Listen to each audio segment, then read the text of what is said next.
Hello everyone, today we are going to be showing you the Blizzard fruit, my newly acquired fruit.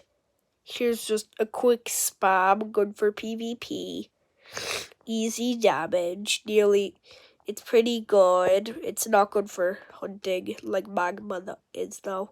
So here's the flight, it does damage.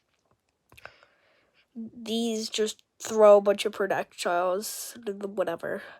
This collects enemies and spits them up into the sky. This collects enemies and throws them up into the sky. Kind of the same thing, but more damage. Now this is your very own domain expansion. It does overtime damage and it goes with any combo. It's basically just extra damage. So hope you have a good one.